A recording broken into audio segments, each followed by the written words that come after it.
আমাদের নবাগত চেয়ারম্যান মহোদয় আমাদের বিদায়ী চেয়ারম্যান মহোদয় পরিষদ জানাচ্ছেন।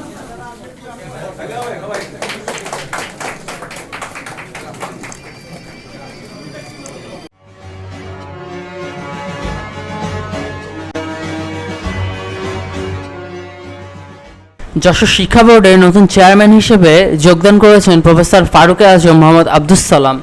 তিনি যোগদান করলে বিদায়ী chairman professor doctor Mosammat Asma Begum সহ অফিসের কর্মকর্তাদের পক্ষ থেকে নতুন চেয়ারম্যানকে ফুলের শুভেচ্ছা জানানো হয়।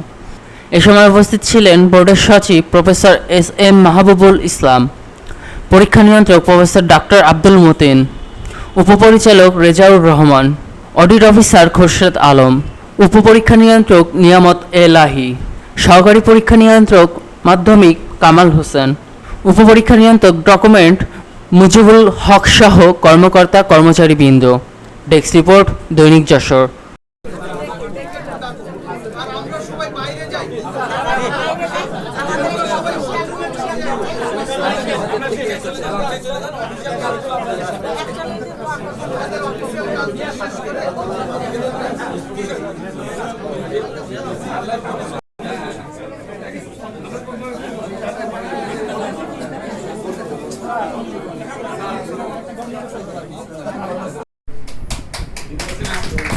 ইউনিভার্সিটির ছোট ভাই, এটা সত্যি।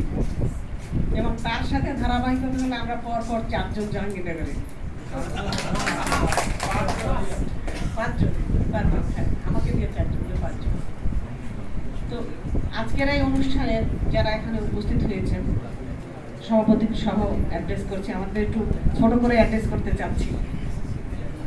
উপস্থিত আছেন বিভিন্ন কলেজের অধ্যক্ষবৃন্দ, উপাধ্যক্ষবৃন্দ, বিশেষ সাধারণ শিক্ষা সমিতির নেতৃবৃন্দ, আমাদের প্রাক্তন কলেজ পরিদর্শক মহোদয়, আমার যশোর শিক্ষা বোর্ড পরিবারের কর্মকর্তা কর্মচারীবৃন্দ, যারা আমার সার্বক্ষণিক সঙ্গী ছিলেন, সহচর ছিলেন, কর্মী বাহিনী ছিলেন, আর আমার পেছনে আসে আমার যারা সহকর্মীবৃন্দ, যাদের উপর নির্ভর করতে পেরেছি,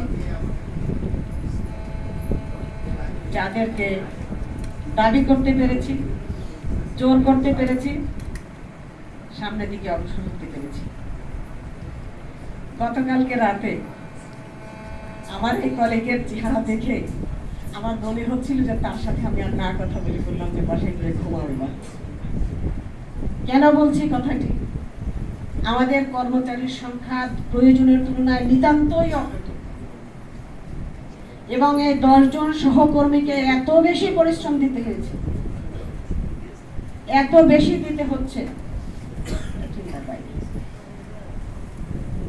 তো এই অবস্থা কাটিয়ে ওঠার জন্য আমার বর্তমান চেয়ারম্যান মহোদয়কে আমি একটু অনুরোধ করব, আমরা 78টা পদে, কর্মকর্তা কর্মচারীদের পদে নিয়োগের জন্য ছাড়পত্র পেয়েছি। আমরা কিছু দূর অগ্রসর হয়েছি, এখন বাকি আছে সার্কুলারটা দেয়া। যদি সার্কুলার দেয়া যায় আমাদের কর্মকর্তা কর্মচারীদের এই